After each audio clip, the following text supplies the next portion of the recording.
So we are kind of wrapping up in some kind of interesting ways. Next week, we'll officially wrap up our series on service that we've been calling B.E.L.L.S. But next week, there's going to be no sermon, which, again, I'll say this every time that happens. That means it's a great Sunday to invite your friends to church. You'll be like, dude, you're going to skip that Doug guy, which is awesome, and it's just come and serve and cut jeans. So invite your friends to come next week. So this week, we're really kind of wrapping up our series on service, where we've been talking about missional habits, all with this context in mind, that we are a people on mission alerting everybody to the reign and rule of King Jesus. And if you've grown up in church, most of the time you think that means bold proclamation. You think that means that I've got to know all the right things to say, have answers to all the right questions, and then what my job to do is to just boldly stand on the street corner and say, God's coming soon, and turn or burn, and all that other stuff. And man, most of the time that just doesn't work very well. In fact, Paul, he'll kind of give you a completely different way to live a life of service that alerts people to the reign and rule of Jesus. It's in Colossians chapter 4, verses 5 and 6. He says, listen, just act wisely towards outsiders. Make the most of the time. Let your speech always be gracious, seasoned with salt, so that you may know how you should answer each person. And the implication is that it's not actually bold proclamation standing on the street corner with a picket sign, but rather it's your friends, your coworkers, your classmates, your neighbors seeing something about you and asking, why do you have this hope that's within you?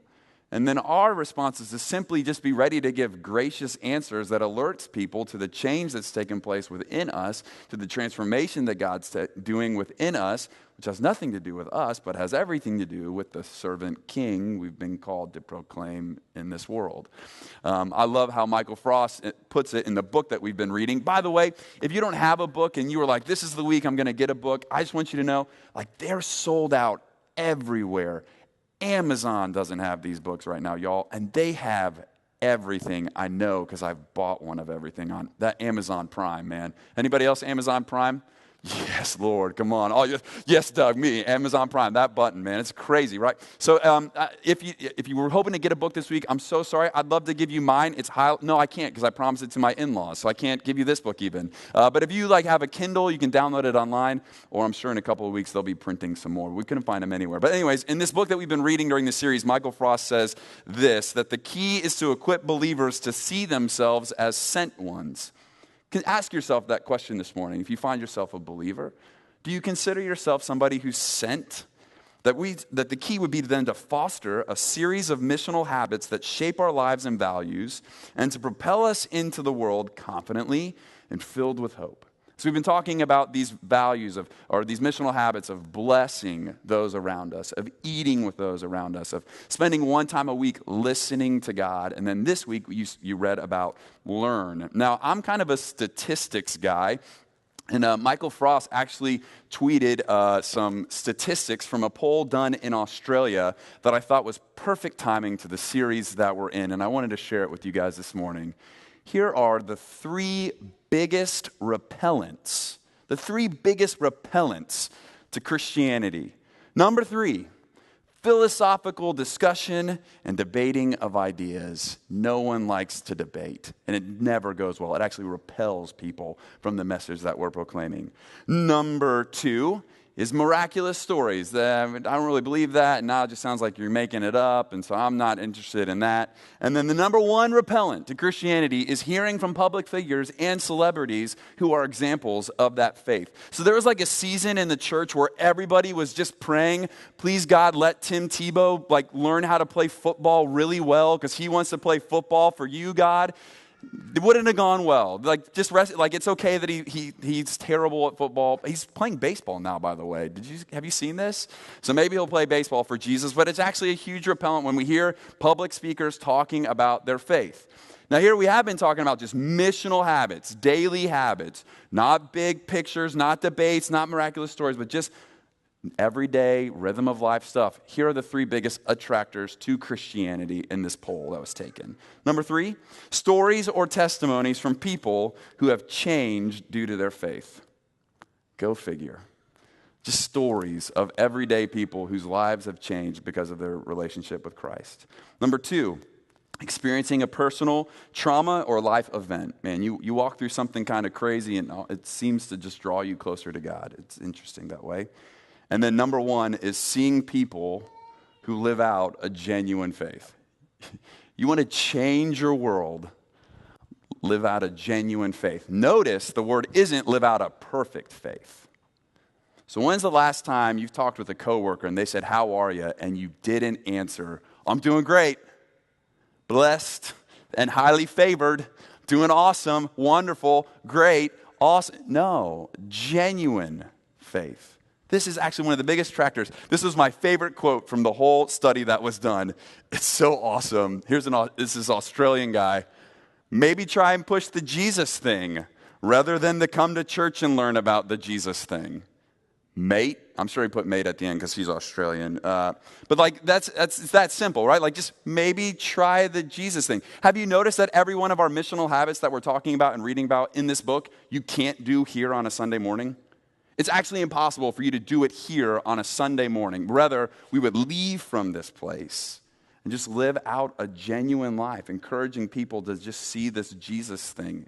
It's actually the way that it's all wired. In fact, Paul somewhere is screaming, I wrote about this almost 2,000 years ago. Here's Ephesians chapter 4, verses 31 through chapter 5. "Let all bitterness and anger and wrath, shouting and slander be removed from you, along with all malice, and be kind and compassionate to one another, forgiving one another just as God also forgave you in Christ. Therefore, just be imitators of God, as dearly loved children, and walk in love as Christ also loved us and gave himself for us, a sacrificial and fragrant offering to God." It's that simple. It's actually how God's wired it to be, that we would go and live out our genuine faith, longing to serve because Christ served first. And in doing so, people will begin to ask you the kinds of questions where you can give gracious answers. This morning, I want us to read from a simple story about what this would look like to be imitators of Christ. And we find it in Matthew chapter number 14. Now, Matthew chapter 14 has a couple of big stories that you've probably heard if you've gone to church ever. There's the story of Jesus feeding the 5,000. And then this next story comes right after that one. And it's kind of broken up into two parts.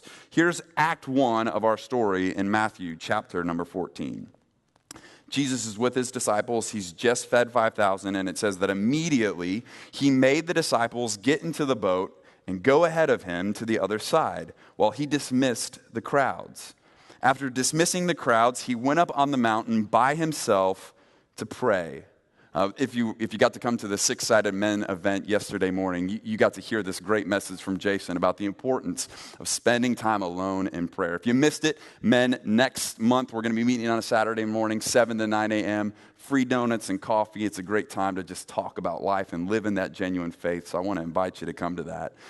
So Jesus is by himself, and he's praying. And then well into the night, he's there alone. And meanwhile, the boat was already some distance from the land, battered by the waves because the wind was against them. So Jesus is alone with the Father praying, and his disciples have now made their way pretty far out into the sea, and they're caught in an incredible storm.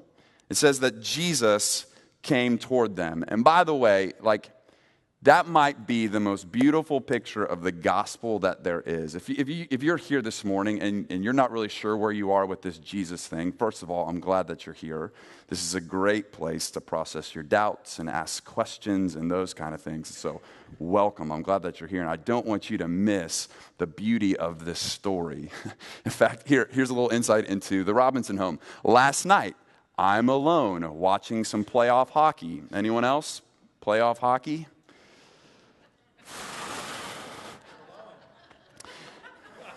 I was alone. Perfect. I didn't realize how alone I was, but I was very alone. I'm alone watching hockey, and Aubrey comes by and says, "Hey, your daughter needs a bath. Could you give her a bath?" And you would have thought that Aubrey asked me to go into the sea where a boat is turning, because I was having a moment. I was watching hockey, apparently alone in the universe watching hockey. And you want me to go? And so I kind of turned off the TV and mosey on down. And that little story right there is nothing compared to the unity that Jesus has eternally been in with the Father. Like forever, he has been in perfect harmony. And here on this earth, we sin and fall short and make a giant mess. In fact, the smell of my little 4-year-old is nothing compared to the smell of my sin. And yet where I kind of begrudgingly, I'm going to miss the game, and I turn off the TV and go and give my daughter a bath. Jesus, he actually comes. He humbles himself in the form of a servant. He comes because he loved the world so very much. And we see that taking place here in this story. That's the gospel, friends. So don't miss that Jesus in his love, he comes to rescue those who are in need of a rescuer, okay?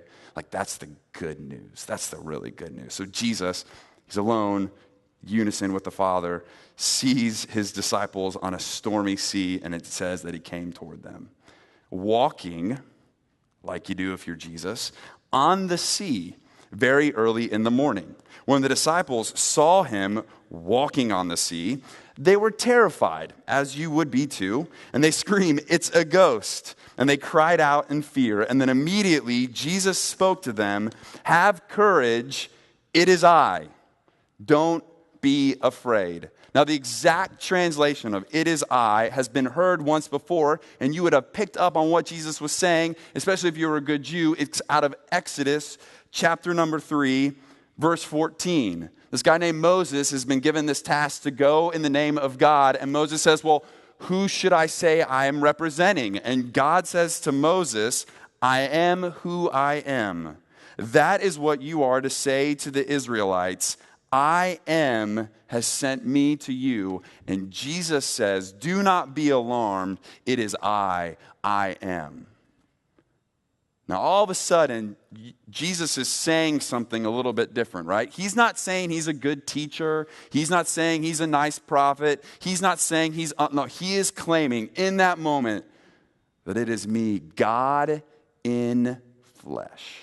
Now, not only is Jesus saying it, he's actually demonstrating it, because you would know, being the good Jew that you are, that not only did he just quote Exodus 3:14, but he also is walking on water. And there's only one person who can control the water. That's God himself. It's all over the psalm, but here's out of Job as well. It says that God is wise and all-powerful, who has opposed him and come out unharmed. He removes mountains without their knowledge, overturning them in his anger. He shakes the earth from its place so that its pillars tremble. He commands the sun not to shine and seals off the stars. He alone, God alone, stretches out the heavens and treads on the waves of the sea. So his disciples are caught in a storm.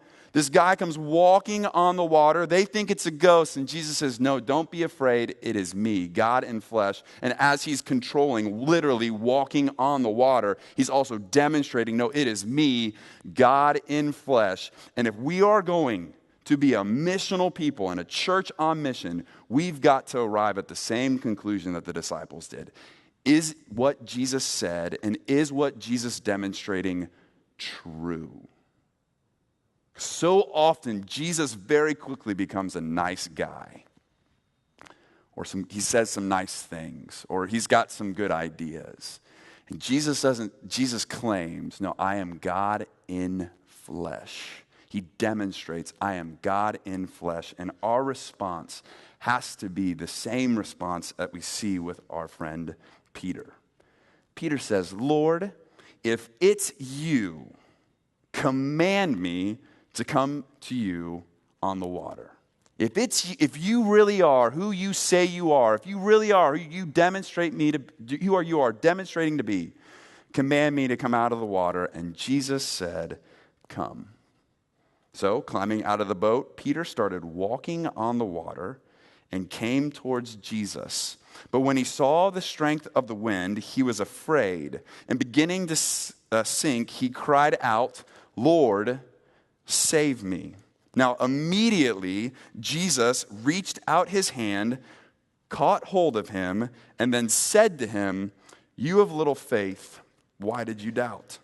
When they got in the boat, the wind ceased, and then those in the boat worshiped him and said, truly, you are the Son of God. And I just want you to notice, I want you to see a couple of things. First of all, Jesus says, you have little faith. Why did you doubt? Notice he didn't say, why'd you get out of the boat? Why'd you get out of the boat? Apparently, that was the right response from his disciple, Peter. Where Peter missed it was that he began to doubt because he saw the waves and the sea and he took his eyes off of I am. Peter starts off the story right. He identifies who Jesus is and says, if it's you, you command me and I'll walk to you. Jesus says, come, and Jesus starts walking, or Peter starts walking to the I am. Because why? How is he able to do that? It's only by the power of the I am. And when Peter takes his eyes off of Jesus, God in flesh, he begins to look around and doubt, and he begins to sink. Why? Because he doesn't have the power to do it on his own. It's only because of the Jesus that walks on the water. And so it's important for us to remember, I don't care what you're talking about. You could be talking about a relationship that you have, and you feel like God's calling you out of the boat to pursue a right or better relationship. It could be a sin that you're dealing with in your life, where you feel like God's calling you out of this sin, and you said, okay, God, if you are who you say you are, I'm gonna faithfully get out of the boat and follow you. If it's a church saying we gotta become a people who embody these missional habits to alert the reign and rule of Jesus, and we feel like God is calling us in this direction, and he's calling us out of the boat, we've got to be careful that we don't take our eyes off of the Jesus who enables us to do that very thing, which is so easy to do. So easy to do. Man, there's a sin in your life that's habitual. It goes very quickly from, God, would you rescue me? Would you save me? God, are you commanding me to walk away from this? Yes, I am. And then within a day, sometimes within an hour, it's like it's on me now. I've got to navigate this. I've got to walk on the water in my own abilities. And Peter begins to sink because he takes his eyes off of the Jesus who's going to enable him to do the very thing he's been called to do. And the same goes for us as we talk about these missional habits. Success, my friends, is remaining in the one who enables us to walk. It's keeping our eyes on him. It's consistently over and over going, it's because of you. It's because of you. I'm going to remain in you. I'm going to know you. I'm going to believe in you. I'm going to confess you. I'm going to learn you because it's you who enables me to walk on the water. I also want you to notice, just real quick, that Jesus first rescues before he rebukes. You notice that? He doesn't say, well, why did you have no faith, and let him sink a little bit more to just really make sure Peter gets the point, right? And then as like, no, I'll say, no. And then, by the way, just real quick, picture this. Like sometimes we forget to picture these actual events happening. Peter is in a boat. Jesus, we don't know how far away he is, but Jesus isn't in the boat. Peter says to Jesus, if it's you, command me, I'll get out of the boat. He says, come. So Peter gets out of the boat and starts to walk on the water. One step is more than all of us in the room combined of the number of steps that we've walked on the water. So let's say it was 2 steps. 2 steps to Jesus, notices the chaos around him, takes his eyes off the one who's enabling him to do this very thing, and he begins to sink. Jesus rescues him, says, why did you doubt? And then what happens next? They get back in the boat. And what Matthew doesn't tell us, and I think he would have, is that Peter hopped on Jesus' back and no. So what happened? Even after Peter's failure, even after Peter took his eyes off of Jesus, even after Peter's been rebuked by Jesus, he still walks with Jesus on the water back to the boat. Apparently, Peter's failure hasn't cost him the ability to be with Jesus, to walk with Jesus, to participate in the things of Jesus. Because his grace is that good, friends. So don't miss that the walk back still takes place. And some of you guys are in the middle of sinking.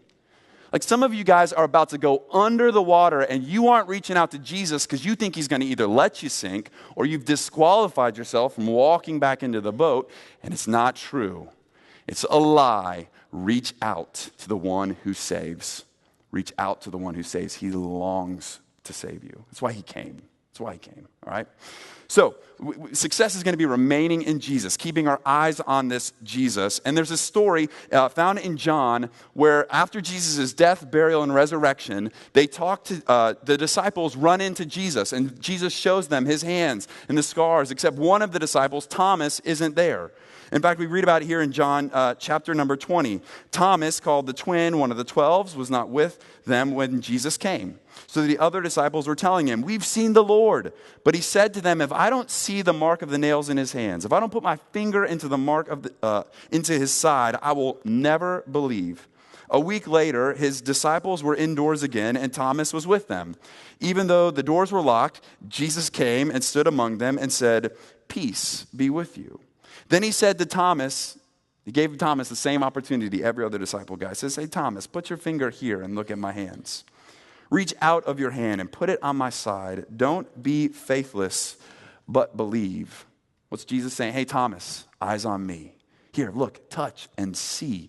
Keep your eyes on me and believe. Thomas responded to him, "My Lord and my God." Jesus said, "Because you have seen me, you have believed.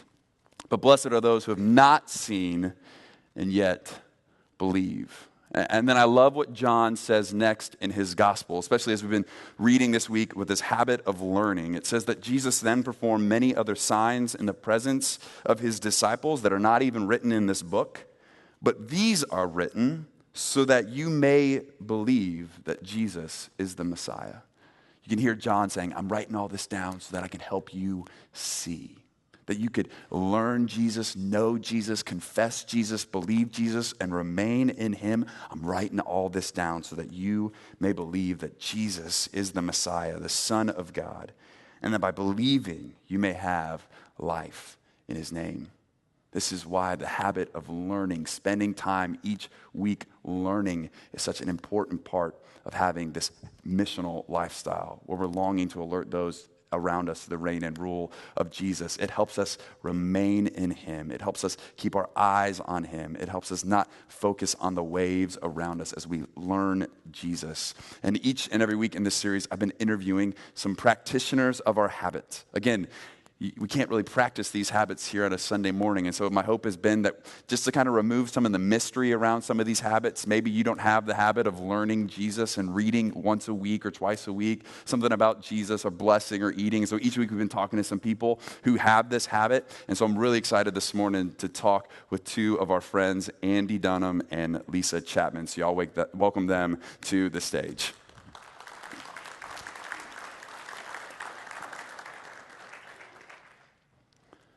You guys get the comfy chairs, yeah.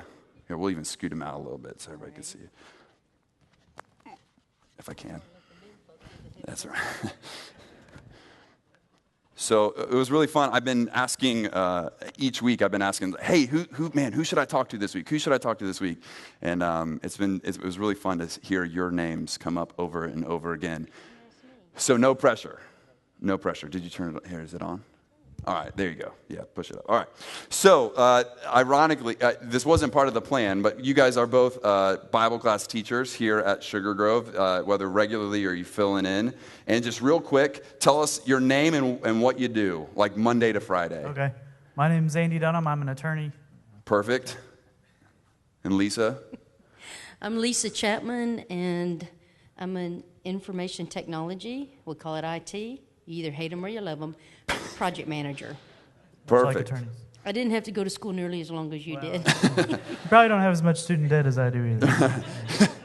But so do you see though that like both got real jobs in the real world? They're not like preachers who don't really have a real job and can do whatever they want during the week, and so they got the time to read the Bible every day, right? I know what you guys think. I mean, you're right. You don't need to think it. Anyways, so here's my first question to you guys. Where you guys both have this drive to learn? Where do you think that comes from? And what are your motivations for that, good or bad? Let me go first. Either. I'll go. So I guess I've always just been a naturally curious person. Like I don't know, like learning things fascinates me. When I was a kid, I used to read through the encyclopedia because I was that much of a nerd. And so, Wow. so it's just in Yeah, so it's just curiosity, I guess, more than anything is what drives me. Awesome. For me, as I said last week, I'm one of those people that's always asking why. So I'm trying to get to the bottom of things sometimes. But are you talking specifically about learning biblical things? Okay. So for me, there's good reasons and bad reasons. Some of the good reasons is you just want to know more than other people. And I'm a teacher, and so every time I study the Bible, every time I'm reading anything about spiritual things, I'm always thinking, how would I teach this? Would I teach this? Do I believe it? Is it expanding my beliefs and my knowledge? And then how do I turn around and teach that to others? Awesome. So you guys both, like we just already established, 9 to 5s, regular jobs. So when do you find time to learn? What does that time, do you have like a certain spot and a certain day, or what does that look like for both of you? Let me go first, because I think you may be better than me on this. We'll see. So I teach 2 classes, one at work and one here at church. And so at least every other week I'm at bat. Nancy's my co-teacher here. I have a co-teacher at work too, so sometimes I get a little bit of a break. But it seems like every week I'm having to prepare some lesson or other. So it's going to take at least a couple of hours to prepare to teach that class, sometimes more. So that is probably one of my drivers. And then Tom Farr is always giving me things to read. Where is Tom here today? He is always giving me things to read and challenging me. So there's that aspect as well. Yeah. How about for you, Andy? Well, I try to get in the habit of like getting up early and reading. I'm not as consistent with that as I'd like to be. And then what else I do? Like, it's an amazing world we live in now that there's all these podcasts, there's like books on tape, and so I drive a lot with my job, and so I try to use that time as much as I can. Listen to books or sermons. You can find just pretty much an unlimited amount of resources online now, and I try to avail myself of that, especially if I'm preparing for a class. That's a really good resource for me. Awesome. You can tape. I tape Joel Osteen.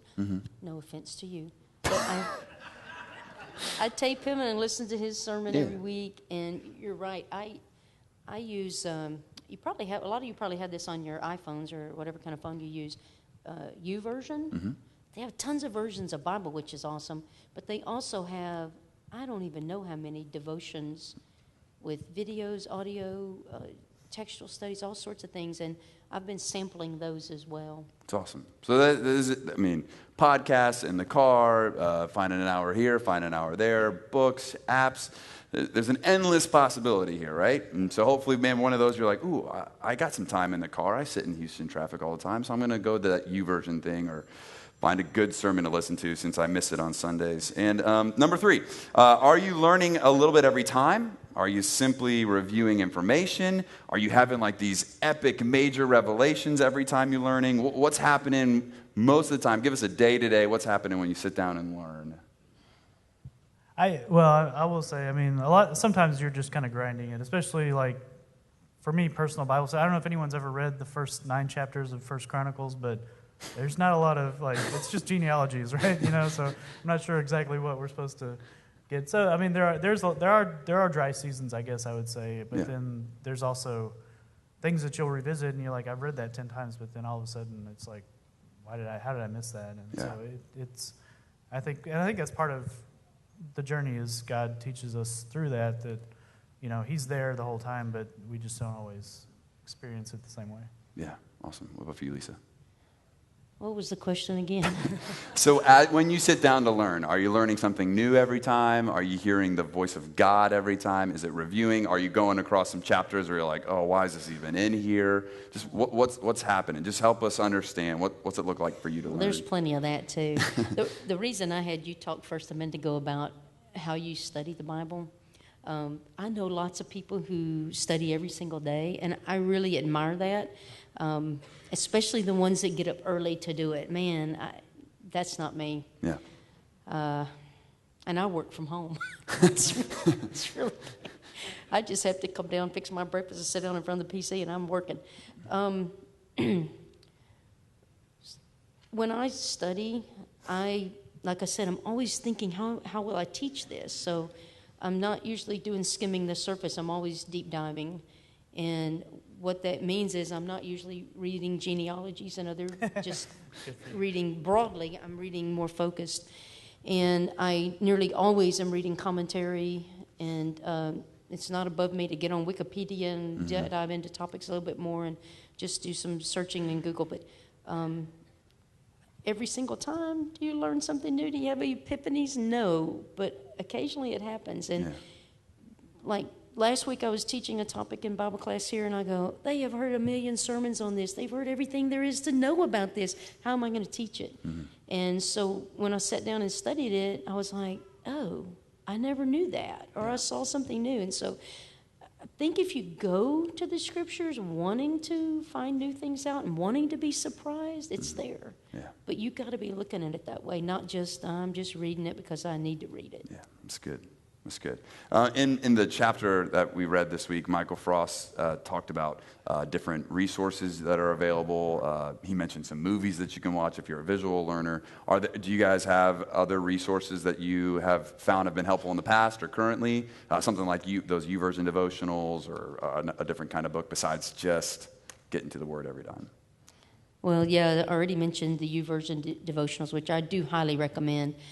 I'm retiring this year in a few months, in fact, and so I know God's got some plans for me, and I've been trying to get my head around that this year. So I started out the year great. I said, I'm going to be doing all these devotionals. Man, I'm really going to get that stuff in my head. I kind of fizzled out a bit, but matter of fact, YouVersion keeps emailing me and saying, Lisa, you still there? That's awesome.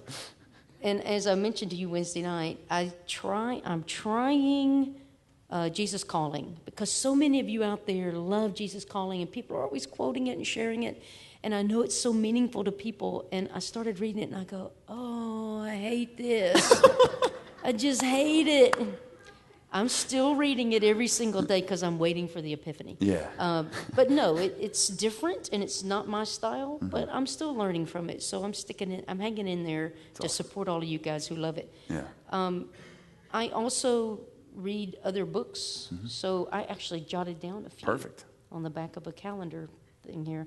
I love Anne Lamott. She's some of you, if you were raised like me, may see her as a bit irreverent, but she's very spiritual, and she's a best-selling author.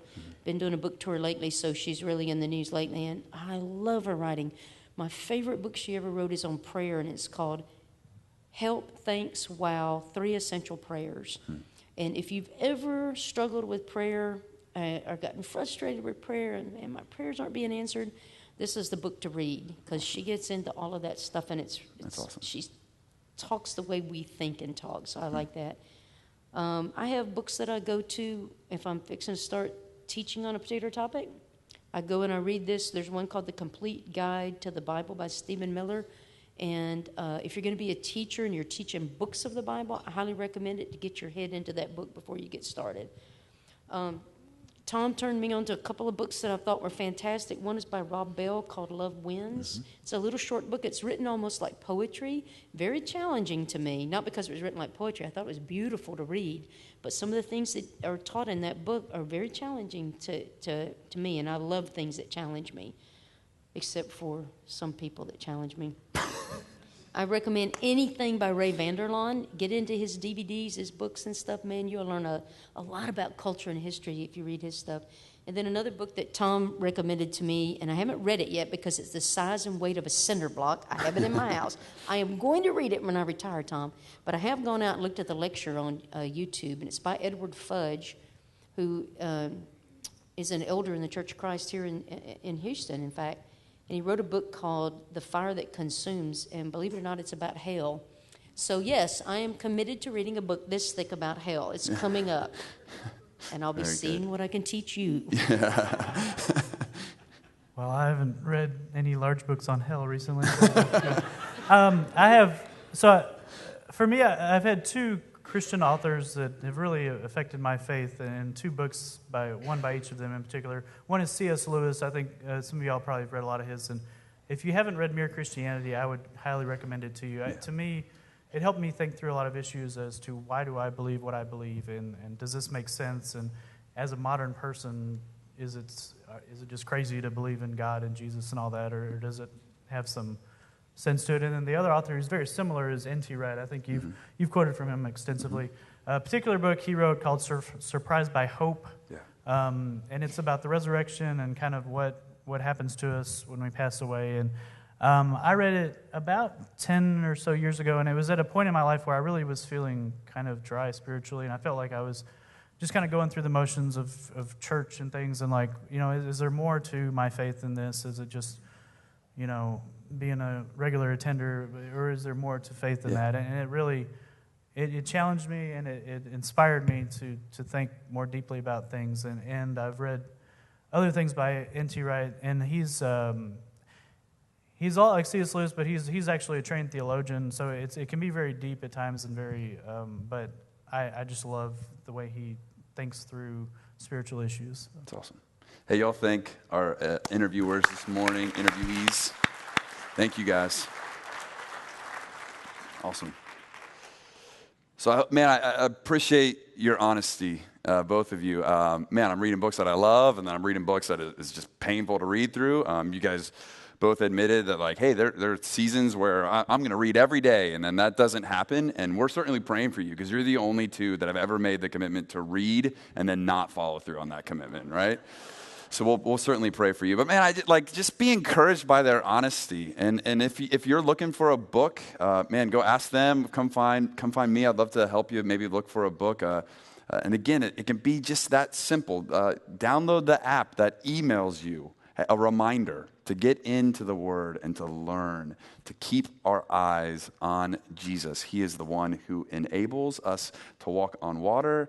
He is the one who will enable us to alert everybody around us to the reign and rule of Him and who He is because of His death, because of His burial, and because of His resurrection.